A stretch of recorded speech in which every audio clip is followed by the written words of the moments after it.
to a very interesting topic of mathematics, trigonometry. अभी last तक हम लोगों ने ट्रिग्नोमेट्री में क्या पढ़े बेटा? तो हम लोगों ने ट्रिग्नोमेट्री में पढ़ा एंगल्स, उसके बाद ट्रिग्नोमेट्री एग्जैक्टली किसे यूज होता है? तो ट्रिग्नोमेट्री हम लोग यूज करते हैं राइट एंगल ट्रायंगल, ठीक है ना। अभी राइट एंगल ट्रायंगल किसे कहते हैं? तो राइट एंगल ट्रायंगल यानी वो ट्रायंगल जिसमें 90 डिग्री का एंगल। अभी 90 डिग्री के एंगल में हम लोगों ने साइड्स को भी बांट लिया कि पता चले 90 डिग्री के सामने जो साइड आ रहे उसको हम लोगों ने बोल दिया हाइपोटेनस। उसके बाद राइट एंगल के बाजू में जो एंगल बन रहा था, एंगल के साइड बाय साइड जो बना था उसको बोल दिया एडजेसेंट साइड। फिर एंगल के सामने जो आया उसको बोला हम लोगों ने opposite side. So accordingly we get the ratios of trigonometric functions. फिर trigonometric functions में कौन से trigonometric function आए? तो sin, cos, tan, cot, sec, cosec, ये 6 के अलावा बाकी कोई भी trigonometric functions नहीं है। Which are the trigonometric functions? फिर sin के बारे में सोचे तो sin रेशो किसका हुआ? Opposite upon hypotenuse। cos theta बोले तो cos थीटा रेशो किसका हुआ बेटा? तो adjacent upon hypotenuse. tan theta means opposite upon adjacent. फिर अकॉर्डिंगली हर एक रेशो को आइडेंटिफाई किया। देन उसके बाद फिर हम लोगों ने देखे व्हाट इज द रिलेशन कि साइन कॉस क्या कुछ बनाता है, साइन टैन में कोई रिश्ता है, साइन कोसेक में कोई रिश्ता है। तो फिर हम लोगों में हर एक ट्रिग्नोमेट्रिक फंक्शन का दूसरे फंक्शन के साथ कोई ना कोई रिश्ता है। जैसे रिश्तेदार होते हैं, कुछ बहुत पास के होते हैं, सगे होते हैं, कोई दूर के रिश्तेदार, सेम वैसे ही रिलेशनशिप बन गई आपके पूरे के पूरे 6 trigonometric ratios. And what are the trigonometric ratios? The first identity which we are getting is sin square theta plus cos square theta is equal to 1. And in the last video, I told you कि आपको जितना हो सके उतना इसको postmortem करो। आपको जितना हो सके उतना इधर की टर्म उधर लेके जाओ, उधर की टर्म इधर लेके आओ, अपॉन में जाओ, प्लस में जाओ, माइनस में जाओ। आपको जो पॉसिबल हो सकता है वो सभी चीजों को आपको करके देखना। And when we started to find another identities from the fundamental identities, you just check out क्या आपने भी वही सोचा था जो सोचने को होना। Check yours first fundamental identity sin square theta plus cos square theta is equal to 1. Positive term change of side क्या बन जाएगी? निगेटिव। तो क्या पॉसिबिलिटी होती है बेटा यहाँ पे कि sine square theta is equal to 1 minus cos square theta. You get it my point? अगर मैं बोलूं कि कॉस स्क्वायर थीटा तो कॉस स्क्वायर थीटा को क्या लिखोगे? 1 माइनस साइन स्क्वायर थीटा। यानी एक आइडेंटिटी जिससे हम लोगों ने दो अलग अलग आइडेंटिटीज निकाली। Now see the basic result कि जब मुझे रूट हटाना है तो taking the square on both side, जब स्क्वायर को हटाना है तो taking the root on both side. अभी ये हो गया बेसिक कंसेप्ट। वही बेसिक कंसेप्ट यूज मैं यहाँ पे करूं तो साइन स्क्वायर थीटा अगर 1 माइनस कॉस स्क्वायर थीटा है तो सिंपली साइन थीटा बन जाएगा बेटा आपका under root of 1 minus cos square theta. ठीक है। Now this identity gives us the two possibilities plus and minus. So sine theta में है plus under root of 1 minus cos theta और minus under root of 1 minus cos theta. Now come to the next one, that is cos square theta. अभी cos square theta के लिए क्या लिख सकते हैं? तो cos theta is equal to 1 minus sin square theta. But as I am cancel out the square, this term is in the root. बन गया एक और। फिर से जब मुझे साइन स्क्वायर थीटा का और एक बार एक्सपांशन करना है इन अनदर रूप एंड रम, तो वो समय पे मैं साइन स्क्वायर थीटा को लिखूंगी 1 also be written as 1 square minus cos square theta. Do you have any formula in the form of a square minus b square? तो हाँ, आपके पास algebraic identity है, that is a square minus b square is equal to a plus b, a minus b. कौन a है और कौन b है check करो तो 1 square minus cos square theta को लिखेंगे 1 minus cos theta and second one is 1 plus cos theta. Get it? Secondly, if I want to write cos square theta is this form, so cos square theta is equal to 1 minus sin theta और next बन जाएगा बेटा 1 plus sin. देखो ये तो basic हो गया कि जो हमको इन जनरल में करने को. अभी अगर मैं मल्टीप्लिकेटिव ब्रैकेट की साइड शिफ्ट करा सो चले जाएंगे डिवीजन में. अगर मैं ये मल्टीप्लिकेटिव टर्म को इधर ला लूं तो हो जाएंगे in the division. So accordingly जितना हो सके उतना उसको छोटे छोटे पार्ट्स में बांटना. और जब तक के ये कंसेप्ट समझ में ना कि छोटे पार्ट में बांटना कैसे, बंटना कैसे है, तब तक के हम लोग कॉम्पिटिटिव के लिए प्रिपेयर नहीं हो सकते. Now come to the second identity which is in the form of 1 plus tan square theta is equal to secant square theta. Now till the date up to the 10th standard same identity you have to learn. But आपने इसको 3 अलग अलग तरीके से पढ़े. First जो मैंने लिखी है second tan square theta plus 1 को इधर से लेके उधर ला लिया. जैसे ही लाए it become second square theta minus 1. फिर मुझे ऐसा लगा कि मुझे और कुछ कार्य करना है तो 1 keep as it is. Now tan square theta change of side and when the tan square theta change of side it becomes secant square theta minus tan square theta is equal to 1. ठीक है. अभी देखो यहाँ पे भी मैं और logic लगा सकती हूँ. Now first this identity is in the form of secant square theta minus 1. 1 also be written in the form of 1 square. Now which is in the form of a square minus b square, and expansion for a square minus b square is a plus b, a minus b. It means we are getting the two terms secant theta minus 1 and secant theta plus 1. अगर मैं secant square of theta को लेके जाऊं तो देखो LHS में क्या है, secant square theta minus tan square theta. फिर से फॉर्म में आ गया a square minus b square. और जब a square minus b square के फॉर्मेट में है तो आप फॉर्मूला यूज करोगे a plus b, a minus b. तो क्या फॉर्मूला बन गया secant theta plus tan theta into secant theta minus tan theta is equal to 1.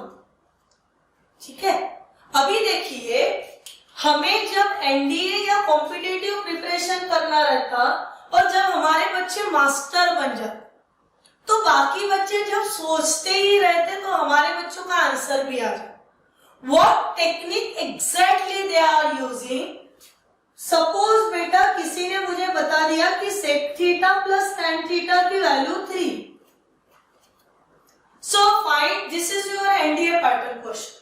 So what is your value for secant theta minus tan theta? तो मेरे बच्चे within the second बोल देंगे 1/3 because they know very well कि कितना किसको घुमाए तो वो मिले.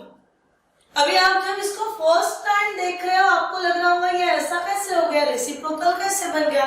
प्लस का रेसिप्रोकल तो माइनस हम लोगों ने नहीं पढ़े. पर फिर भी रेसिप्रोकल क्यों लिखा गया? तो logic behind that is when the multiplicative term change of side, it is in division. It means secant theta plus tan theta is equal to 1 upon secant theta minus tan theta. If this is happen, then secant theta minus tan theta is equal to 1 upon secant theta plus tan theta. This is all about the second trigonometry identity. Now let's go to the third trigonometry identity. Again, it is separated in the different ways.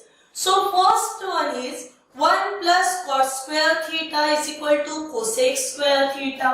Therefore, 1 is equal to cosec square theta minus cot square theta, which is in the form of a square minus b square. So 1 is equal to first bracket cosec theta plus cot theta, second bracket cosec theta minus cot theta. Again using the same concept, multiple term change of side is in the division. So cosec theta plus cot theta is equal to 1 upon cosec theta minus cot theta. Interchange with each other, so we are getting cosec theta minus cot theta is equal to 1 upon cosec theta plus cot theta. ठीक है, ऊपर में लिखा गया 1 plus cot square theta is equal to cosec square theta. One more identity from this is cosec square theta minus 1 is equal to cot square theta. Again separated into two parts.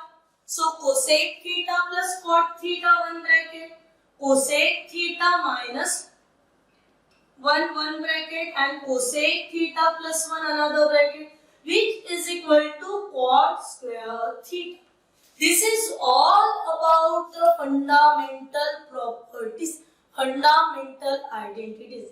And why it is so necessary? Because to solve the question based on the trigonometry, these identities are very helpful to us. और यही identity सी, आपके पास 3 identity थे, 1, 2, 3, and these 3 identity now converted into how many parts? 1, 2, 3, 4, 5, 6, 7, 8, 9, 10, 11, 12, 13, 14, 15, 16, 17, 18, 19, 20, 21, 22. Our 3 fundamental identities become converted into the 22 formulas. आगे का topic पढ़ते हैं बेटा, trigonometric ratios of complementary angles. Those are belongs to the state board, may be complementary angle उनके लिए नए, but those are from the CBSE, उन लोगों के लिए कॉम्प्लीमेंट्री एंगल ये उनके सिलेबस में ऑलरेडी 10th स्टैंडर्ड सिलेबस में था. और यही कॉम्प्लीमेंट्री एंगल्स ट्रिग्नोमेट्रिक रेशियोज के साथ जब आते हैं तो क्या कुछ होता है. आपको 10th स्टैंडर्ड सिलेबस में जो कॉम्प्लीमेंट्री एंगल थे, this is only for 90 degree plus और 90 डिग्री माइनस वाले थे. अभी आपको एनडीए जेईई कॉम्पिटिटिव की प्रिपरेशन के लिए जो लगते हैं वो all the trigonometric ratios with the complementary angle in all the coordinate geometry. Now ये नाटक क्या, कॉम्प्लीमेंट्री क्या, कोऑर्डिनेट ज्योमेट्री क्या, तो when we are in the plane, remember this, हम लोग अलग अलग डायमेंशन में सर्वाइव करते हैं. सो जैसे हम लोग 1 डायमेंशनल में, तो एक हम लोग लीनियर में से हैं, जो कि हम लोगों ने पढ़े थे in the last topic, linear equation. तो लीनियर माने असिंगल, ठीक है ना. फिर जब हम लोग 2D में, रिमेंबर दिस वर्डिंग आल्सो, जब हम लोग 2D में हैं, जब हम लोग 2 डायमेंशनल ज्योमेट्री की बात कर रहे हैं, वो समय पे हम लोगों का कंसिडरेशन रहता है that is the plane divided into four parts due to the two coordinate axes. The horizontal axis is called x-axis and vertical axis is called y-axis. This x and y-axis divides a plane into four equal parts and each part is called as quadrant. So what happened exactly in the quadrant? So when we are in the first quadrant, we are lies in between the angle 0 to 90. When we are in the second quadrant, 90 to 180. Third quadrant, 180 to 270, and in the fourth quadrant, 270 to 360. Just look here, यहाँ पे हम लोग हथेली पे नचाते coordinate axis को. यहाँ पे जब हम लोग ऐसे है, so this is your positive x axis, which is nothing but the initial ray or the initial arm. One more axis initially lies on the initial ray, क्योंकि वो पहले तो वही के वही पे रहेगा. फिर यहाँ से उठकर वो कुछ इस तरीके से धीरे धीरे मूव कर. ये जो मूव करना है, ये मूव करते समय किस डायरेक्शन में मूव हो रहा है? ये कौन सी डायरेक्शन है? घड़ी के अपोजिट है. घड़ी आपकी ऐसे घूमती है, मैंने ऐसे घुमा दिया. It means this is move in the anti clockwise direction and this ray is called as a terminal ray. Initial and terminal ray make some amount of rotation and that amount of rotation is known as denoting by the letter theta, and theta is called as the inclination of line. ये line का inclination है. अभी ये घूम घूम के terminal रे कितना घूमेगा? ये ऐसा हमारा टर्म है. ये घूम घूम के कितना घूमेगा? तो यहां से शुरू किए वापस आके रुके, यहां से शुरू किए वापस आके रुके, यानी घूम के हम लोग उसी पोजीशन पे वापस. पर जब ये पूरा घूमना कंप्लीट हो रहा, वो समय पे हम लोग जब वापस रीच हो रहे वही इनिशियल पोजीशन, तो हम लोग 360 पार करके वहां पे आ. पूरी गोल गोल रानी रहती ना एक, वैसे घूम के वहां पे वापस आ गए. Now X axis positive, Y axis positive, दोनों मिलके एक दूसरे के साथ जो एंगल बनाते हैं वो एंगल रहता है 90. एग्जैक्ट ये एक्स एक्सिस ये वाई एक्सिस एंगल बना 90 डिग्री. अभी इसी में जो एंगल सर्वाइव कर, यहाँ पे 0 है, यहाँ पे 90 है, ये एंगल जो है एक दूसरे में सर्वाइव कर रहे हैं. यहाँ पे बनने वाले एंगल सोचो कैसे होंगे? तो एंगल जो होंगे वो 90 से कम ही होंगे, और ये कम एंगल हम लोग रिप्रेजेंट करते हैं ये तरीके से 90 माइनस थीटा. वो थीटा कुछ भी हो सकता है तुम्हारा, 10, 20, 30, 40. तो हम लोगों ने वो लिख लिया. फिर ये हर एक बार एक दूसरे के साथ पेयर में चलते. क्या पेयर बनाते हैं? साइन पेयर बनाएंगे कॉस के साथ कॉस, फिर टैन कॉट, फिर sec cosec, cos sine, cot tan, cosec sec. और लर्न करते समय कैसे करना? When the angles is multiple of 90 degree. तो पता चला मल्टीपल ऑफ 90 डिग्री में तो और लोगों ने आना है. एक 90 आ जाएगा, फिर 180 आ जाएगा, then 270 is there, then 360 is there. So जब ये मल्टीपल ऑफ 90 के फॉर्मेट में चलेंगे तो उसको बड़ा सुंदर तरीके से हमें याद रखना. इतना लॉजिकली याद रखना है कि चलते चलते भी हमें कोई पूछ ले तो भी we are a master of this complementary angle. तो सबसे पहले for this video we are just studied about the 6 region. First, sin 90 minus theta cos theta, cos 90 minus theta sin theta, tan 90 minus theta cot theta, cot 90 minus theta tan theta, secant of 90 minus theta cosec theta and cosec of 90 minus theta secant theta. This is all about the complementary angle जो कि आपने 10th standard तक पढ़े होंगे। CBSE वाले बच्चों ने तो ये बहुत डिटेल में पढ़े, the question based on that, numericals on that। State board वालों की थोड़ा सा नया है। ये तो हो गया आपका 10th स्टैंडर्ड तक का सिलेबस। नेक्स्ट वीडियो में हम लोग देखेंगे कि 90 के घर को पार करके अगर चला गया तो फिर क्या, ठीक है ना। और उसके लिए फिर नए कौन से कंपाउंड एंगल्स, फिर कौन से अलाइड एंगल, ये सब चीजें हम लोग सीखेंगे in the next video. Thank you.